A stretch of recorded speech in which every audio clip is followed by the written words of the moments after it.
সোমবার বা তার আগেই দেশে ফিরছেন খালেদা জিয়া। ২১ টেলিভিশনকে ডাক্তার জাহিদ। যুদ্ধ না চাইলেও বিশ্ব পরিস্থিতি বিবেচনায় প্রস্তুত থাকতে বললেন প্রধান উপদেষ্টা।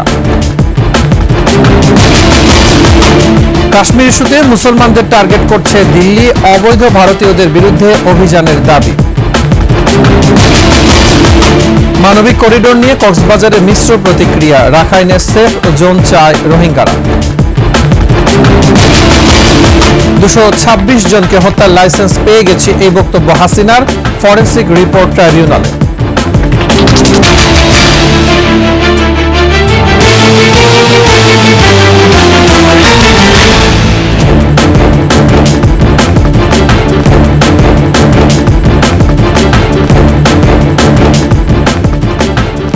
শুনছিলেন সংবাদ শিরোনাম। আমন্ত্রণ রাতের ২১ সংবাদের সাথে আছি মুজাহিদুল ইসলাম। দর্শক, ২১ টেলিভিশনের সংবাদ একসাথে সরাসরি দেখতে পাবেন আমাদের ফেসবুক পেজ www.facebook.com/2124online।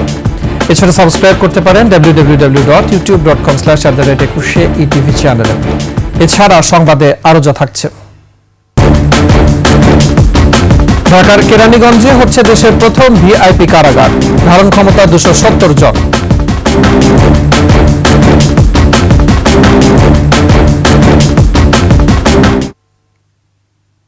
যুদ্ধ না চাইলেও বিশ্ব পরিস্থিতির কথা বিবেচনায় নিয়ে এর জন্য সবসময় প্রস্তুত থাকতে হবে বলে জানিয়েছেন প্রধান উপদেষ্টা ডক্টর মোহাম্মদ ইউনূস। বুধবার রাজধানীর কুর্মিটোলায় বিমান বাহিনীর বার্ষিক মহড়া দেখতে গিয়ে একথা জানান তিনি।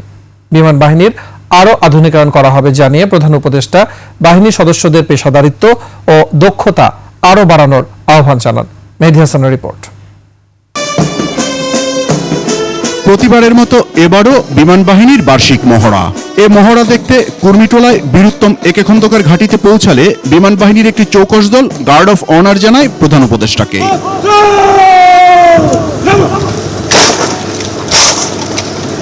এরপর বিমান বাহিনীর বার্ষিক মহড়া আকাশ বিজয় ২০২৫ প্রত্যক্ষ করেন প্রধান উপদেষ্টা। বাহিনীর প্রস্তুতি ও কৌশলগত সমন্বয়ের বহিঃপ্রকাশ এই মহড়ায় অংশ নেয় বিভিন্ন ধরনের যুদ্ধ বিমান, পরিবহন বিমান, helicopter, unmanned Arial vehicle, radar এবং অন্যান্য আকাশ প্রতিরক্ষা ব্যবস্থা। এরপর বাহিনী সদস্যদের উদ্দেশ্যে বক্তব্য রাখেন প্রধান উপদেষ্টা। বলেন, যুদ্ধ প্রস্তুতিও যুদ্ধের মতো আবহ তৈরি করে, কিন্তু আমরা এমন একটি বিশ্বে বাস করি যেখানে এ প্রস্তুতি ভালোভাবে না নেয়ার কোনো সুযোগ নেই। প্রতিনিয়ত যুদ্ধের হুমকি আমাদের ঘিরে থাকে, সেখানে প্রস্তুতি না নিয়ে থাকা এটা অসম্ভব হয়ে পড়ে। এখন আমরা যখন কথা বলছি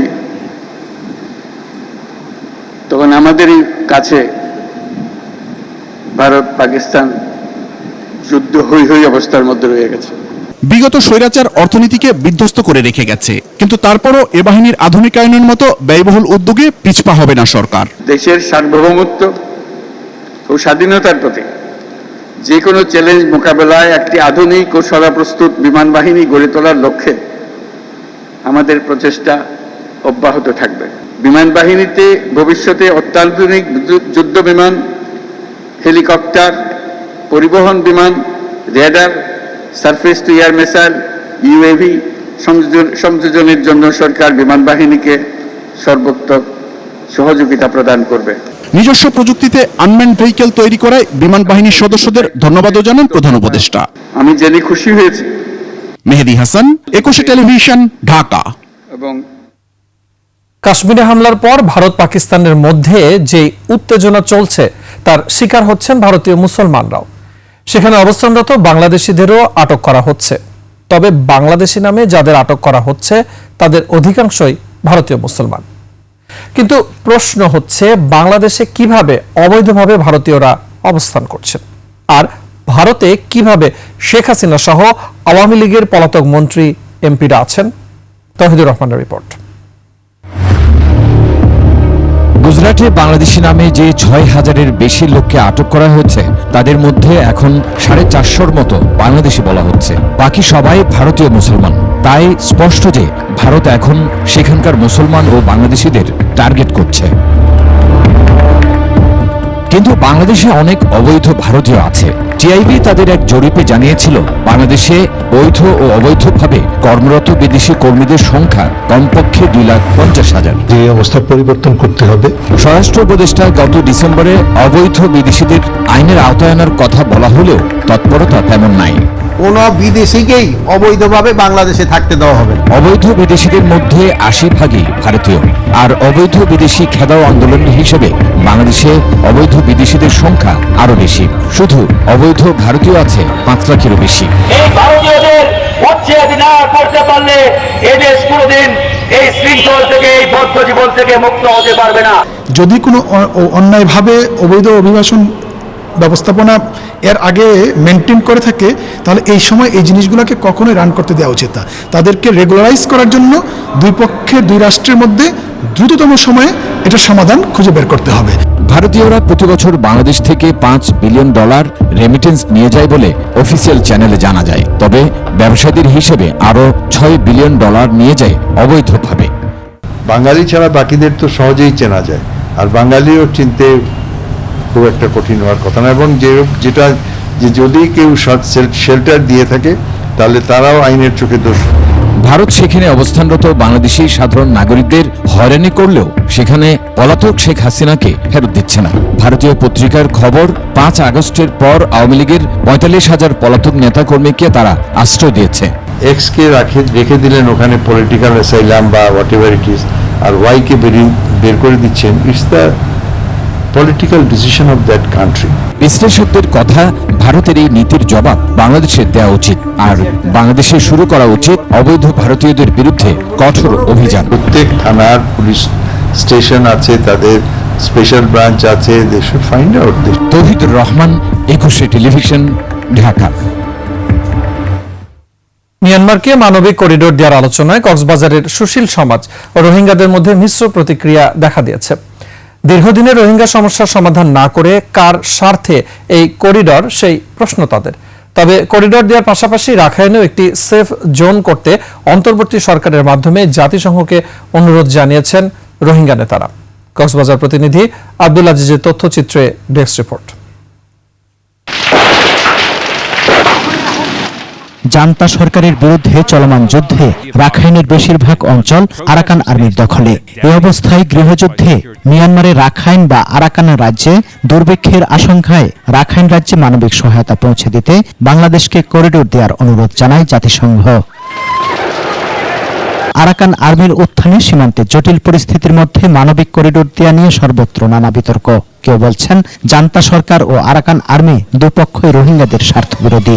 রোহিঙ্গাদের প্রত্যাবাসনে বাংলাদেশকে সহযোগিতা করলে মানবিক করিডোর দেয়া যেতে পারে, তবে সীমান্তে চোরাচালান, দেশের সার্বভৌমত্ব, নিরাপত্তার হুমকির মুখে পড়তে পারে কিনা ভেবে দেখতে হবে। যদি কোনো ধরনের করিডোর কিংবা পরে রিলিফ সামগ্রী নেওয়ার যদি কোনো পরিকল্পনা থাকে, কিন্তু এটা সুষ্ঠু নজরদারি দরকার, এবং যাতে আমাদের সিকিউরিটি থ্রেটটা যাতে আমাদের না থাকে।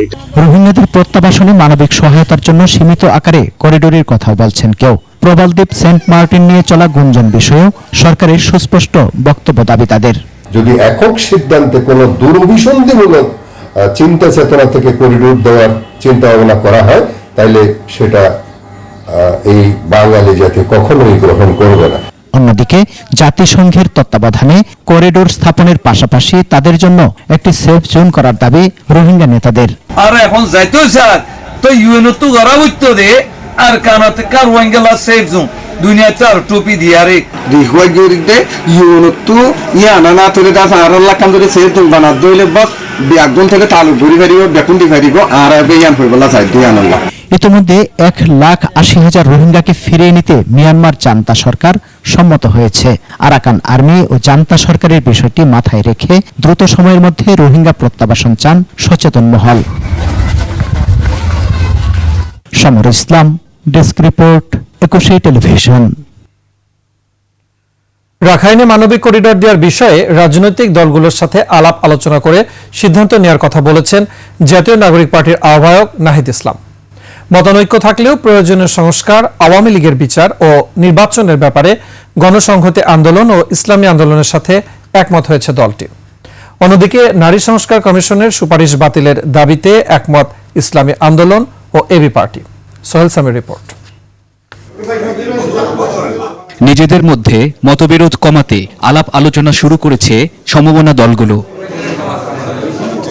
তারই অংশ হিসেবে গণসংহতি আন্দোলনের সাথে বৈঠকে বসে এনসিপি। কিছু বিষয়ে মতানৈক্য থাকলেও মৌলিক সংস্কার, আওয়ামী লীগের বিচার ও নির্ধারিত সময়ে নির্বাচনের ব্যাপারে একমত দল দুটি।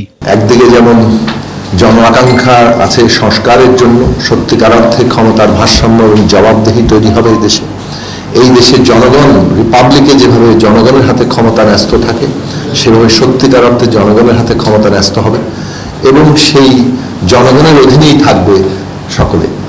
সেই জায়গাটা রাষ্ট্র কাঠামোগতভাবে তৈরি করা কিভাবে যাবে সেটার উপরে আমরা অধিকতর জোর দিয়েছি। একটা ঐক্যমতের ভিত্তিতেই সংস্কারের রূপরেখা বা সংস্কার বাস্তবায়নে আমরা যাতে ভূমিকা রাখতে পারি সেই প্রত্যাশা আজকের এই সংলাপ থেকে আমরা ব্যক্ত করেছেন উভয় দলের প্রতিনিধিরাই। রাখাইনে মানবিক করিডোরের ব্যাপারে রাজনৈতিক দলগুলোর সাথে আলোচনার কথা বললেন নাহিদ ইসলাম। মানবিক করিডোরের বিষয়ে বিভিন্ন রাজনৈতিক দল কনসার্ন দেখিয়েছে, বক্তব্য দিয়েছে। আমরা সেই বক্তব্যগুলোর সাথে একমত পোষণ করছি যে এরকম একটা গুরুত্বপূর্ণ বিষয়ে সিদ্ধান্ত নেওয়ার জন্য অবশ্যই রাজনৈতিক দলগুলোর সাথে আলোচনা করে নেওয়া প্রয়োজন ছিল।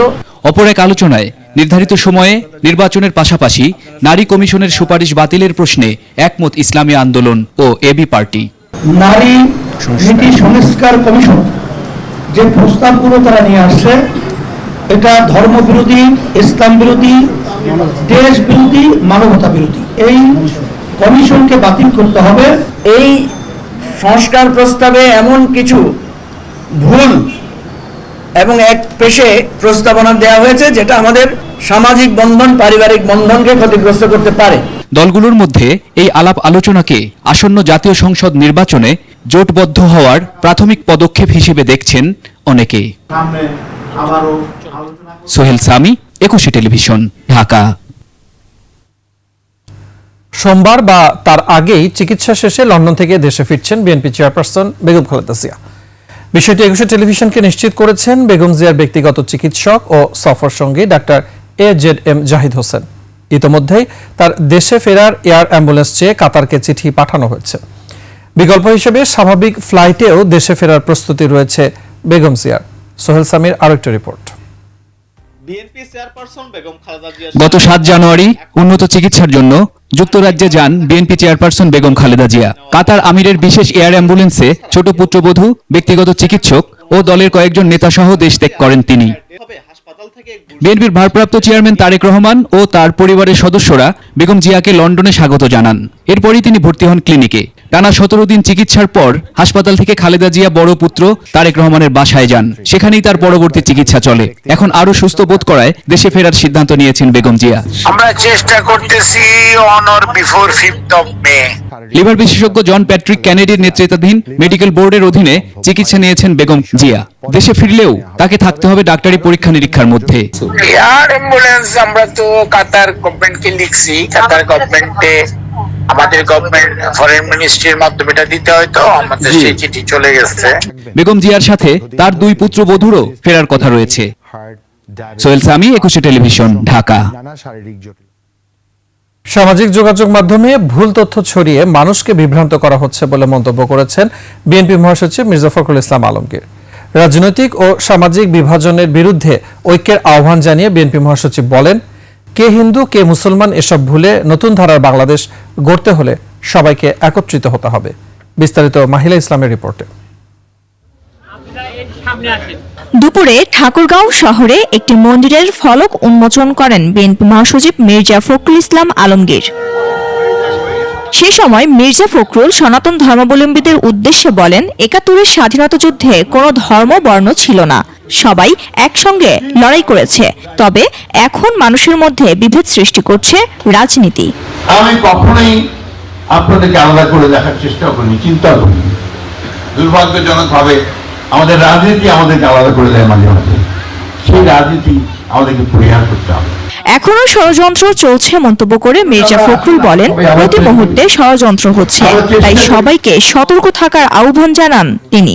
এই যে আপনার ফেসবুক, সোশ্যাল মিডিয়া প্রতি মুহূর্তে মাথা খারাপ করে দিচ্ছে, এমন এমন কথা বলে, এমন এমন নাকি আরো কিছু কিছু মানুষ আছেন যারা এমন ভাবে উস্কানি দেন যে সবাই বিভ্রান্ত হয়ে পড়ে।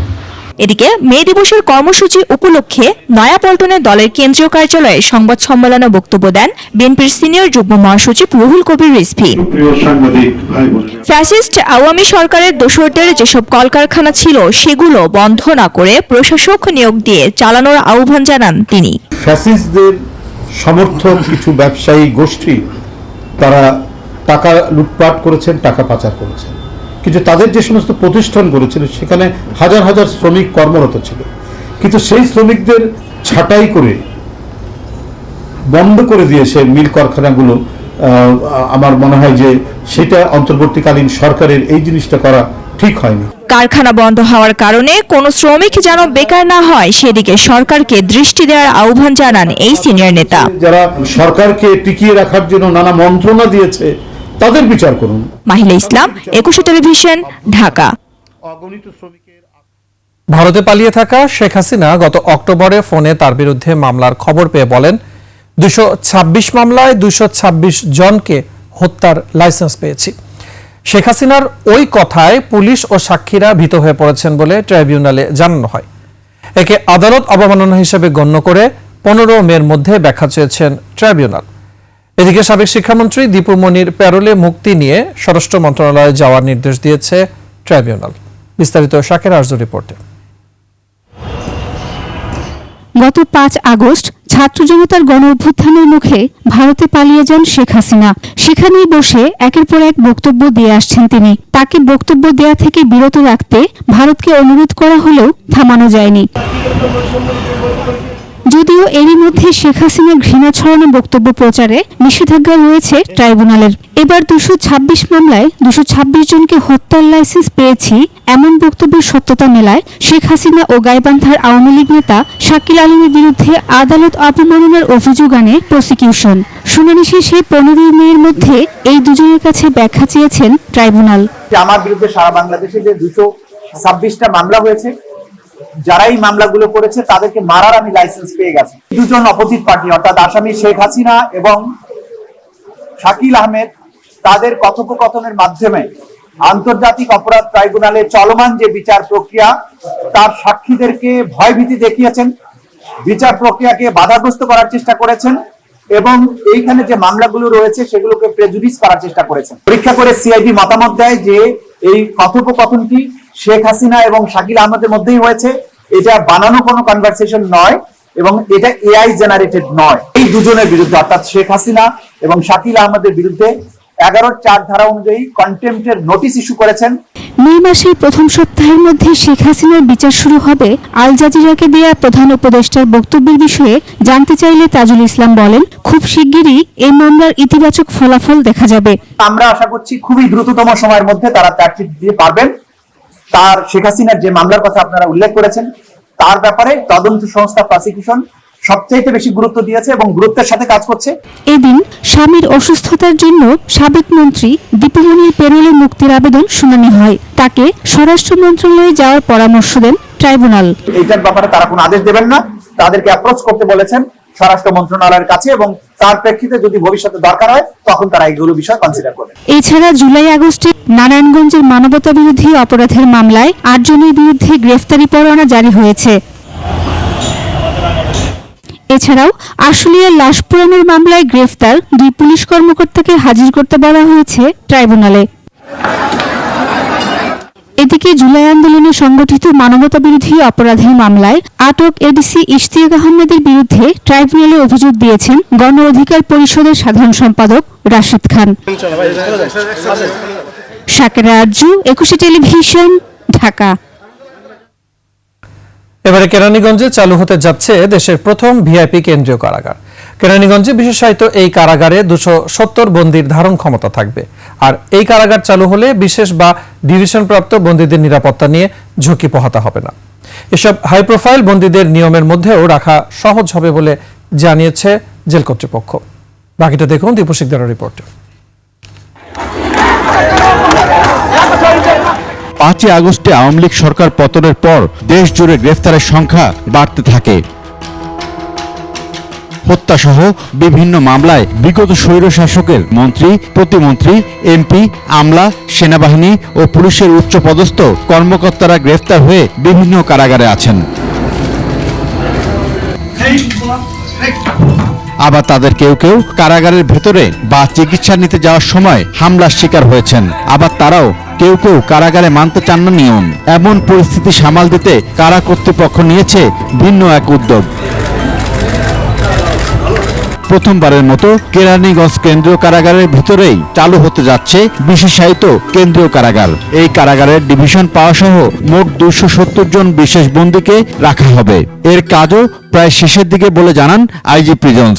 ঢাকা কেরানীগঞ্জে যে মহিলা কারাগারটা মহিলাদের জন্য প্রস্তুত করা হয়েছিল, তারপর এটা বিশেষ কেন্দ্রীয় কারাগার হিসেবে আমরা অনুমোদন পেয়েছি। এটা অলরেডি স্ট্রাকচার রেডি। সো ওই যে জায়গায় যেটা তৈরি আছে ওভাবেই তাদেরকে আমরা প্রাপ্যতা অনুসারে জায়গা পরিমাপ করে তাদেরকে আমরা রাখবো। সো চালু করতে পারছিলাম না জনবল সংকটের কারণে, আমরা নতুন জনবল নিয়োগ দিয়েছি, তারা পাইপলাইনে এসছে এবং ওই জন্য আমরা চালু করতে পারি। পাশাপাশি ভিআইপি কারাগারের কার্যক্রম শুরু হলে বিশেষ বন্দীদের নিরাপত্তা আর নজরদারি আরো সহজ হবে। বিভিন্ন কারাগারে ডিভিশন প্রাপ্ত এবং সেন্সিটিভ বন্দীর সংখ্যা বেড়ে গেছে একটা বিষয়। দ্বিতীয় হচ্ছে তাদের বিভিন্ন ক্ষেত্রে তাদের নিরাপত্তা নিশ্চিত করতে আমাদের কিছু কিছু ক্ষেত্রে চ্যালেঞ্জের মুখোমুখি হতে হচ্ছে। তাদের নিরাপত্তা হুমকিত বিষয় তাদেরকে আমরা একটু সেগ্রিগেট জায়গায় আলাদা একটা জায়গায় রাখতে চাই, যেখানে হলে হয়তো তাদের এই নিরাপত্তা ঝুঁকিটা আমরা কমিয়ে নিয়ে আসতে পারবো। এই কেন্দ্রীয় কারাগারের মধ্যে নারী বন্দীদের জন্য একটি আলাদা ভবন তৈরি হলেও সেটি এতদিন ব্যবহার করা হয়নি। ওই ভবনটিতেই ভিআইপি কারাগার হচ্ছে। তবে ভিআইপি কারাগারে আপাতত কোনো নারী বন্দী রাখা হবে না। এটা শুধু এর মধ্যে পুরুষও থাকবে। দীপু শিকদার, 21 টেলিভিশন, ঢাকা। এশিয়াটিক গ্রুপের প্রাতিষ্ঠানিক ব্যাংক অ্যাকাউন্ট স্থগিতের কারণে দেশের সকল টেলিভিশন চ্যানেল সমূহ আর্থিকভাবে ক্ষতিগ্রস্ত হচ্ছে। এ বিষয়ে অ্যাডকো নির্বাহী পরিষদের জরুরি সভায় উদ্বেগ প্রকাশ করে অতি দ্রুত সমাধানের জন্য সরকারের হস্তক্ষেপ কামনা করা হয়েছে। বুধবার একই দিনে জাতীয় রাজস্ব বোর্ডের চেয়ারম্যান আব্দুর রহমান খানের কাছে এশিয়াটিক গ্রুপের প্রাতিষ্ঠানিক ব্যাংক অ্যাকাউন্ট স্থগিতের আদেশ প্রত্যাহারের বিষয়ে বিবেচনা করার আবেদন করেছে সংগঠনটি। আবেদনে বলা হয়, দেশের টেলিভিশন চ্যানেল সমূহের আয়ের একমাত্র উৎস বিজ্ঞাপন, যার বেশিরভাগই বিভিন্ন বিজ্ঞাপনদাতা প্রতিষ্ঠানের মাধ্যমে পরিচালিত হয়। এশিয়াটিক গ্রুপ তাদের মধ্যে অন্যতম। টেলিভিশন চ্যানেলগুলো তাদের প্রাপ্য অর্থ নির্ধারিত সময়ে গ্রহণ করার মাধ্যমে মিডিয়া হাউসের সাথে সংশ্লিষ্টদের বেতন ভাতা সহ অন্যান্য আনুষঙ্গিক ব্যয় নির্বাহ করে থাকে। আবেদনে বলা হয়, টেলিভিশন চ্যানেলগুলো এমনিতেই আর্থিক সংকট মোকাবেলা করে যাচ্ছে। যদি এই শিল্পের প্রতিষ্ঠানসমূহ নিয়মিত প্রাপ্য অর্থ না পায়, তাহলে নিয়মিত সম্প্রচার অব্যাহত রাখা কঠিন হয়ে পড়বে বলে আবেদনে উল্লেখ করে অ্যাডকো। 2024 সালে দক্ষিণাঞ্চলের বন্যার প্রকৃত চিত্র বন্যা চলে যাওয়ার পর বোঝা গেছে বলে জানিয়েছেন প্রধান উপদেষ্টা। বুধবার 300 দুর্গত পরিবারকে ঘরের চাবি হস্তান্তর অনুষ্ঠানে ভার্চুয়ালি যুক্ত হয়ে স্বচ্ছতার সাথে ঘর নির্মাণ কাজ শেষ করায় সেনাবাহিনীকে ধন্যবাদ জানান প্রধান উপদেষ্টা। আরো জানাচ্ছেন মেহেদী হাসান। বর্তমান সরকার দায়িত্ব নেওয়ার পরই হঠাৎ বন্যা দেখা দেয় কুমিল্লা, নোয়াখালী, ফেনী ও চট্টগ্রাম জেলার একাংশে। আকস্মিক বন্যায় ক্ষয়ক্ষতির পাশাপাশি অনেকেই হন গৃহহীন। নিরাশ্রয় সেসব মানুষদের সরকার ঘর তৈরি করে দেওয়ার সিদ্ধান্ত নেয়। বুধবার সেই ঘরের চাবি পেয়ে খুশি তারা। খুব কষ্টে ছিলাম, আমার যে ঘর ছিল ঘর থাকার মতো অনুপযোগী। আমি যে ঘর পেয়েছি সেজন্য আমি আপনাদের সবাইকে অসংখ্য ধন্যবাদ জানাই। স্বল্প সময়ের নোটিশে 300 ঘর নির্মাণ করে দিয়েছে সেনাবাহিনী। অসহায় মানুষদের পাশে সেনাবাহিনী সবসময় দাঁড়িয়েছে এবং দাঁড়াবে বলছেন সেনাপ্রধান। ভবিষ্যতে সরকার যদি এই ধরনের কোনো কাজ দেয়, আমরা অবশ্যই অত্যন্ত নিষ্ঠার সাথে কাজটা সম্পূর্ণ করে দেব ইনশাআল্লাহ। প্রধান উপদেষ্টা বলছেন, ক্ষয়ক্ষতির তুলনায় 300টি ঘর নির্মাণ বড় কোনো ঘটনা নয়, কিন্তু বরাদ্দ টাকার মাত্র অর্ধেক ব্যবহার করে নির্মাণ কাজ শেষ করা হয়েছে, যা স্বচ্ছতা ও জবাবদিহিতার নতুন উদাহরণ। যে টাকা দিয়েছিলাম তার অর্ধেক টাকাতে কাজটা করেছে, ওটা উল্টো খবর। সাধারণত যে টাকা দেওয়া হয় তার থেকে দ্বিগুণ আবার চাওয়া হয়। সঠিকভাবে কাজ করার, একত্রে কাজ করার, দুর্যোগ মোকাবেলা করার এবং সৎভাবে করার যে দৃষ্টান্ত স্থাপন করলাম, এটা আমাদের সবাইকে উদ্বুদ্ধ করবে। আকস্মিক এই বন্যা কোনো স্বাভাবিক ঘটনা ছিল না বলেও উল্লেখ করেন প্রধান উপদেষ্টা। এটা যে কত বড় বন্যা ছিল এটা বুঝতে পেরেছি বন্যা চলে যাওয়ার অনেক পরে।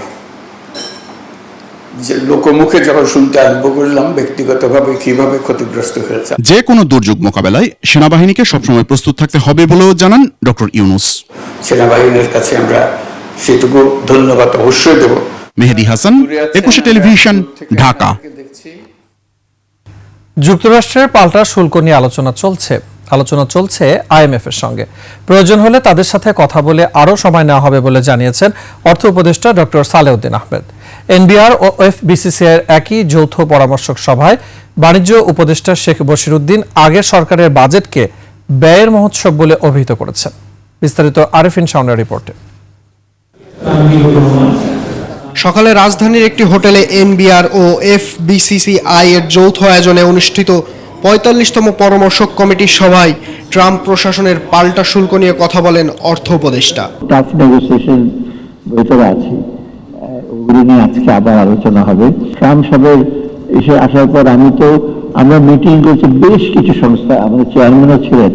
আমরা কিন্তু শুধু ওয়ার্ল্ড ব্যাংক IMF এর সাথে আলাপ করে নেই, আমরা কিন্তু US এর ডিপার্টমেন্ট অফ এনার্জি, আবার কমার্স সেক্রেটারি US ট্রেজারি ডিপার্টমেন্টের কথা, আমি স্টেট ডিপার্টমেন্টের সাথে আলাপ করেছি। নতুন অর্থ বছরের বাজেট পরিকল্পনা নিয়েও কথা বলেন অর্থ উপদেষ্টা। আর বিগত সরকারের বাজেটকে ব্যয়ের মহোৎসব বলে অভিহিত করেন বাণিজ্য উপদেষ্টা। বাজেট করে ব্যবসা সম্পদ ইমপ্লিমেন্ট করতে পারবো এবং আমরা শপিং লিস্ট বা উইশ লিস্টের উপর ডিপেন্ড করবো না। পূর্বে আমাদের যেটা ছিল সেটা হচ্ছে যে ব্যয়ের একটা মহোৎসব ভিত্তিক বাজেট ছিল, মানে আমাদের বাজেটটাই করা হতো ব্যয়ের মহোৎসব করার জন্য। আমরা কিন্তু আমাদের অন্তর্বর্তীকালীন সরকারের উদ্দেশ্য বাস্তবতার ভিত্তিতে একটা বাজেট তৈরি করা। এ সময় দেশের অর্থনীতি নিয়ে সম্ভাবনার কথা শোনান অর্থ উপদেষ্টা। একই সাথে দেশের বেসরকারি ব্যবসায়ী প্রতিষ্ঠান নিয়ে বিভিন্ন পরিকল্পনার উল্লেখ করেন তিনি। এখন আমরা গ্র্যাজুয়েশনের একটা প্রসেসের দিকে যাচ্ছি, ব্যবসায়ীদের কম্পিটিটিভ হতে হবে, ব্যবসায়ীদের আরো এখন তো আবার। সভায় বিডার নির্বাহী চেয়ারম্যান চৌধুরী আশিক মাহমুদ বিন হারুন ব্যবসায়ীদের সাথে বসে তাদের সমস্যার কথা শুনতে এবং সমাধান করতে চেয়েছেন। আরেফিন শাওন, 21 টেলিভিশন, ঢাকা। শ্রমিক মালিক স্বার্থ রক্ষায় শিগগিরই শ্রম আইন সংশোধনের আশ্বাস দিয়েছেন শ্রম উপদেষ্টা ডক্টর এম শাখাওয়াত হোসেন। বলেছেন, সংশোধিত আইনে শ্রম অধিকার এবং শ্রমিক স্বার্থকে প্রাধান্য দেওয়া হবে। বিস্তারিত আকবর হোসেন সুমনের রিপোর্টে। সভ্যতার ধারাবাহিকতার পরতে পরতে মিশে আছে শ্রমিকের ঘাম আর শ্রম।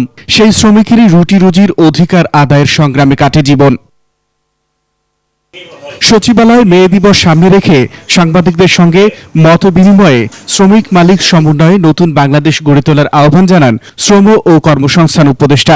আমরা মালিকদের বিপক্ষে না, আমরা শ্রমিকের বিপক্ষে না, আমরা চাই both sit together and discuss তাদের ইস্যুগুলো। এবং একজন মালিক, ভালো মালিক, তার শ্রমিককে সন্তানের মতো দেখে। আর এখানে তো অনেক গার্মেন্ট আছে, আমাদের তো গার্মেন্ট, বিশেষ করে গার্মেন্টের কথা বলছি, এখানে সমস্যাটা বেশি। শিগগিরই শ্রম আইনে পরিবর্তনের কথাও জানান উপদেষ্টা। শ্রম আইনে অনেক কিছু পরিবর্তন হয়েছে, অনেক। এখন তো পাকাপোক্ত হয়নি, বাট অনেক পরিবর্তন হয়েছে, আলোচনা হয়েছে, আমাদের ত্রিপক্ষীয় আলোচনা হয়েছে। ত্রিপক্ষীয় আলোচনার ক্ষেত্রে যে সমস্ত প্রপোজাল আমরা পেয়েছি, যেগুলো আমরা অ্যাকসেপ্ট করেছি, সেগুলো আইনত বলা হয়েছে। এখন সেগুলোকে ফাইনালাইজ করতে হবে, আরো কিছু আসছে। দেশের বেকারত্ব ঘোচাতে কর্মসংস্থান উইং চালুর আশ্বাস দেন শ্রম উপদেষ্টা। আমাদের কর্মসংস্থান উইং তৈরি করার চেষ্টা করছি। আকবর হোসেন সুমন, 21 টেলিভিশন, ঢাকা। মানা হয়নি রাজ্যকের নীতিমালা, নেই আবাসিক এলাকার অনুমোদন, ভবন নির্মাণ হচ্ছে নিজেদের ইচ্ছা মাফিক। বলছি রাজধানীর মোহাম্মদপুর এলাকার চন্দ্রিমা হাউজিং এর কথা। অবশেষে এলাকাটিতে অভিযান পরিচালনা করে রাজধানী উন্নয়ন কর্তৃপক্ষ। ভেঙে ফেলা হয় অনেকগুলো ভবনের অংশ। মাহতাব মিনহাজ জানাচ্ছেন বিস্তারিত। মোহাম্মদপুরের চন্দ্রিমা মডেল টাউন বসবাসের জন্য প্রায় প্রস্তুত জায়গাটি। পুরো এলাকা জুড়ে গড়ে উঠেছে অনেক বহুতল ভবন। তবে এলাকাটি ঘিরে অভিযোগ রয়েছে আবাসিক এলাকার অনেক নিয়ম মানা হয়নি এখানে, এমনকি এখনো মেলেনি রাজুকের অনুমোদনও। রাজুকের অনুমোদন না মিললেও ইচ্ছে মতো তৈরি হচ্ছে এখানকার ভবনগুলো। অনেক ভবনে বসবাসও শুরু করেছেন বাসিন্দারা। বিভিন্ন হাউজিং কোম্পানি করছেন দেদারসে ফ্ল্যাট বেচা বিক্রি। রাজুক বারবার কাজ বন্ধের নির্দেশ দিলেও তা মানছেন না কেউ। 5/1 এর আওতাধীন এলাকায় মোবাইল কোর্ট পরিচালিত হচ্ছে। এমন অবস্থায় বুধবার এলাকাটিতে অভিযান পরিচালনা করে রাজুক। ভেঙে ফেলা হয় 2 নম্বর এভিনিউর ই ব্লক সহ আশপাশের কয়েকটি নির্মাণাধীন ভবনের আংশিক অংশ। তবে এ সময় কোনো ভবন মালিক ম্যাজিস্ট্রেটের সামনে উপস্থিত না হওয়ায় আর্থিক জরিমানা করা হয়নি কাউকে। এই এলাকা পুরাটাই আসলে তারা অবৈধভাবে ভবনগুলো নির্মাণ করছে এবং চন্দ্রিমা যে এই প্রকল্প তারা নিয়েছে এটারে আসলে হাউজিং থেকে আমাদের রাজুক থেকে কোনো অনুমোদন তারা নিতে পারে নাই। তো আমরা এই অভিযান পরিচালনাকালে মালিক পক্ষ বা তাদের কোনো প্রতিনিধিকে আমরা উপস্থিত না পাওয়ায় আমরা যতটুকু পারা যায় আমাদের এক্সকাভেটর ব্যবহার করে আমরা আংশিক অপসারণ করেছি। পরবর্তীতে যদি মালিক পক্ষ বা তাদের কাউকে প্রতিনিধি যদি আমাদের সম্মুখে আমরা পাই, আমরা মোবাইল কোর্ট আইন অনুযায়ী জেল অথবা জরিমানার যে বিধান আছে সেটি আমরা আরোপ করব। তবে সাংবাদিকদের ভবন মালিকরা অভিযোগ করেন কোনো রকম নোটিশ ছাড়াই অভিযান পরিচালনা করা হয়। বলছেন শুরুতেই নিষেধ করলে তাদের গুনতে হতো না আর্থিক ক্ষতি।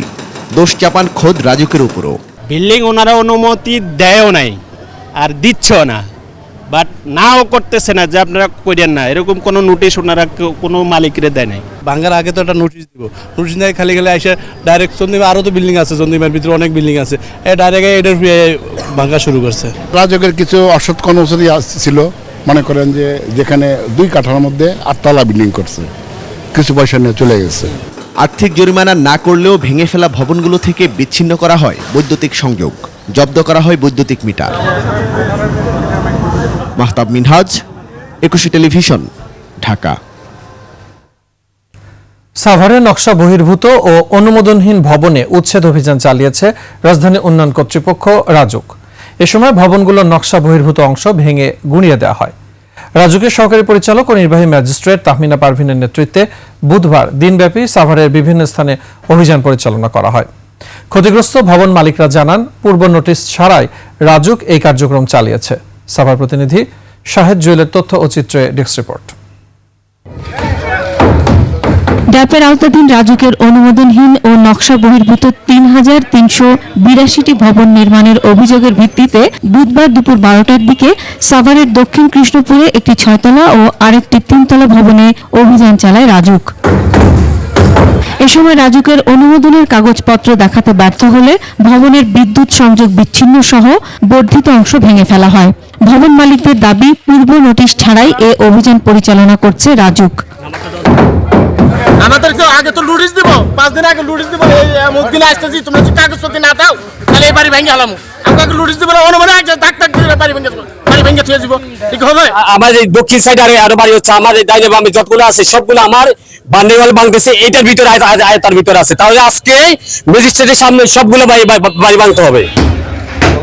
পরে সাভারের রাজাসান এলাকায় নির্মাণাধীন আরও কয়েকটি ভবনে অভিযান চালিয়ে বর্ধিত অংশ ভেঙে ফেলা হয়। পরে ভবন মালিকদের অঙ্গীকারনামা নিয়ে পরবর্তী নির্দেশ না দেওয়া পর্যন্ত নির্মাণ কাজ বন্ধ রাখার নির্দেশ দেওয়া হয়।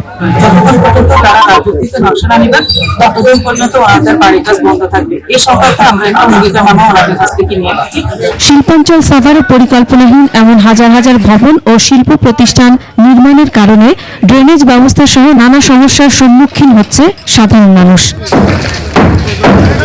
মাসুমা লিসা, ডেস্ক রিপোর্ট, একুশে টেলিভিশন। বগুড়ায় জাতীয় নাগরিক পার্টি এনসিপির সমাবেশে 2 গ্রুপের হট্টগোল হয়েছে। বুধবার বিকেলে আওয়ামী লীগ নিষিদ্ধ ও গণহত্যার বিচার দাবিতে জাতীয় নাগরিক পার্টির বগুড়া জেলা শাখার উদ্যোগে শহরের টিটু মিলনায়তন প্রাঙ্গণে বিক্ষোভ সমাবেশ চলছিল। মুখ্য সংগঠক সার্জিস আলমের বক্তব্যের আগ মুহূর্তে 2 গ্রুপের মধ্যে হট্টগোল শুরু হয়। জেলা শাখা এনসিপি জানায় সদ্য অব্যাহতি পাওয়া এনসিপির কেন্দ্রীয় যুগ্ম সদস্য সচিব গাজী সালাউদ্দিন তানভীরের কয়েকজন অনুসারী সমাবেশের স্থলে আসেন। এ সময় তারা চিৎকার করে বলতে থাকেন আওয়ামী লীগের লোকজন নিয়ে সমাবেশ হচ্ছে। তখন সমাবেশে উত্তেজনা ছড়ায়, হট্টগোলের সৃষ্টি হয়।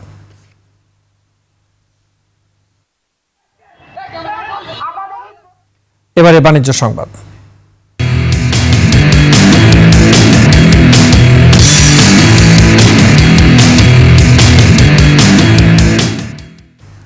আসছে ঈদুল আজহার আনন্দ আরো বাড়িয়ে দিতে দেশের জনপ্রিয় ইলেকট্রনিক্স পণ্য উৎপাদনকারী প্রতিষ্ঠান মিনিস্টার এবছরও ফ্রিজ কিনুন হাম্বা জিতুন সিজন 2 অফার ঘোষণা করেছে।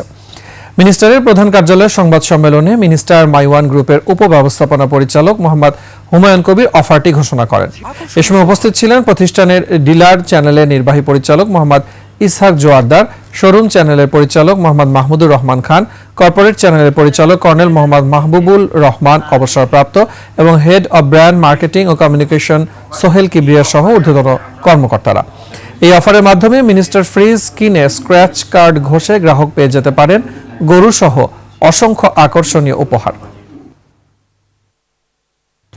শেষ করছি রাতের 21 সংবাদ। যাবার আগে সংবাদ শিরোনামগুলো জানাবো আরো একবার। সোমবার বা তার আগেই দেশে ফিরছেন খালেদা জিয়া, 21 টেলিভিশনকে ডাক্তার জাহিদ।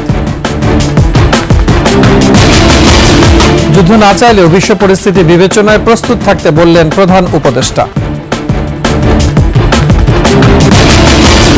কাশ্মীর ইস্যুতে মুসলমানদের টার্গেট করছে দিল্লি, অবৈধ ভারতীয়দের বিরুদ্ধে অভিযানের দাবি। মানবিক করিডোর নিয়ে কক্সবাজারে মিশ্র প্রতিক্রিয়া, রাখাইনে সেফ জোন চায় রোহিঙ্গারা। 226 জনকে হত্যার লাইসেন্স পেয়ে গেছি, এই বক্তব্য হাসিনার, ফরেনসিক রিপোর্ট ট্রাইব্যুনালে।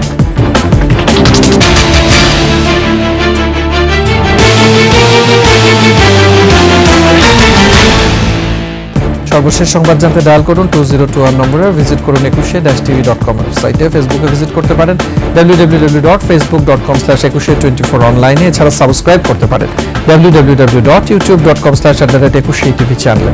এতক্ষণ সাথে থাকার জন্য ধন্যবাদ। পরবর্তী সংবাদ রাত 1টায় দেখার আমন্ত্রণ রইল। 21-এর সাথে থাকুন।